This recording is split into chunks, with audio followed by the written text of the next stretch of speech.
తాకట్టులో ఉన్న బంగారాన్ని విడిపించి ఆ రోజు ఆన్లైన్ రేటుకే మేము కొంటాం. Sharma gold company. అందరికీ నమస్కారం. నేను గీతాంజలి.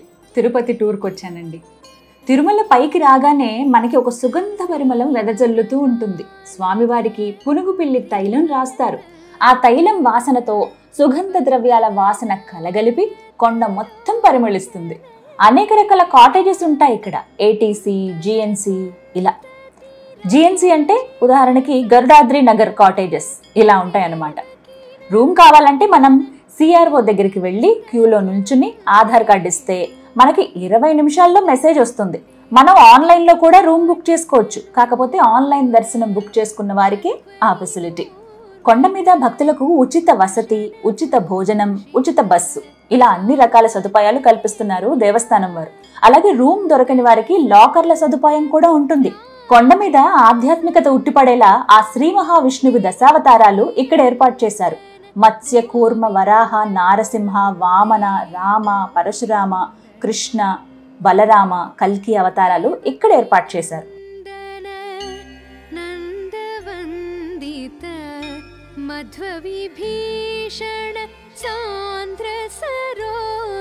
ఇక్కడి నుంచి మన కాటేజ్ కి బయలుదేరదాం. సన్నిధానం ఏరియాలోనే మనకు ఒక కాటేజ్ ఇచ్చారు. ఫ్రెష్ అయిపోయి తిన్నగా దర్శనానికి వచ్చేసాం. ముందుగా వరాహస్వామిని దర్శించుకోవడానికి వచ్చామండి. తిరుమల వచ్చిన వారు ఆ స్వామివారిని దర్శనం చేసుకోవడానికి వచ్చిన వాళ్ళు ఎవరైనా సరే వారికంటే ముందుగా వరాహస్వామిని దర్శించుకుంటారని సాక్షాత్తు ఆ స్వామివారే వరాహస్వామి వారిని అనుగ్రహించారట. ఇదిగో ఈ ప్రదేశంలోనే స్వామివారు ఎంతో మంది భక్తులకు తమ నిదర్శనాలు చూపించారు.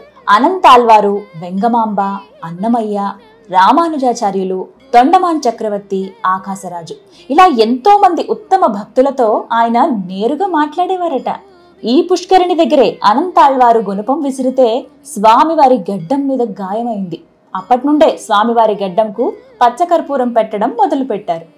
ఆ గుణపం కూడా గాలిగోపురం వద్ద ఇప్పటికీ వేలాడదీసి ఉంటుంది.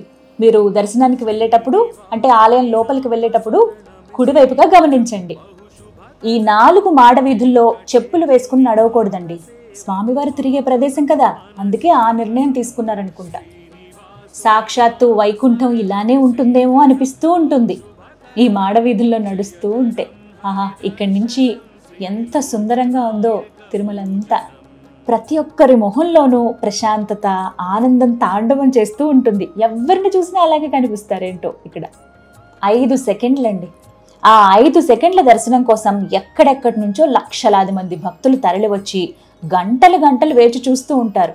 ఏడుకొండలవాడ గోవింద, ఆపదముక్కులవాడ గోవింద అంటూ తిరుమల గిరులు మారుమోగుతూ ఉంటాయి ప్రతి నిత్యం. మా అదృష్టం ఏంటంటే మేము వెళ్లే సమయానికి స్వామివారు సంధ్యాకాల విహారానికి బయలుదేరారు. 2 పెద్ద పెద్ద ఏనుగులు స్వామివారు వస్తున్నారహో అంటూ ముందుకు వెళ్తున్నాయి చూడండి.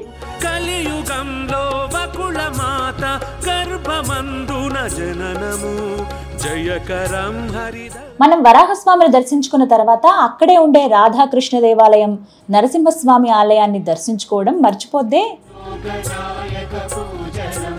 శ్రీనివాసుని నామస్మరణమి శ్రీకరం బహుశుభకరం వెంకటేశుని పాద సేవతో పావన. స్వామివారు వస్తున్న సూచిక త్రిదండ ధ్వజం. అది పట్టుకుని పెద్ద జిఆర్ స్వామివారు శిష్య బృందంతో వస్తున్నారు.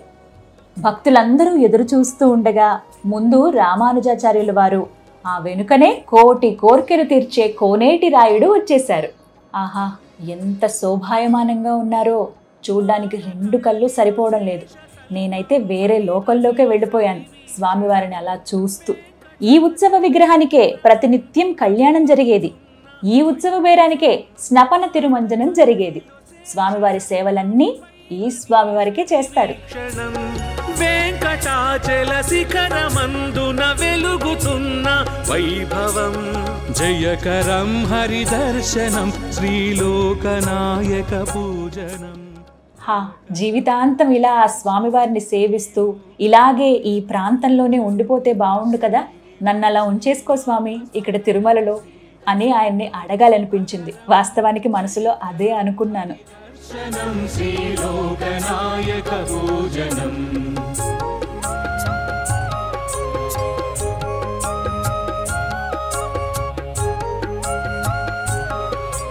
అలా స్వామివారిని సాగనంపి మాతృశ్రీ తరిగొండ వెంగమాంబ అన్నప్రసాద కేంద్రానికి వెళ్ళి తినేసి కొద్దిగా షాపింగ్ చేసుకుని రూమ్కి వెళ్ళిపోయామండి.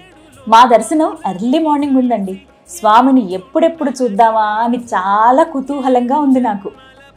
ఓం నమో వెంకటేశాయ. మరో వీడియోతో మళ్ళీ కలుద్దాం. నమస్కారం.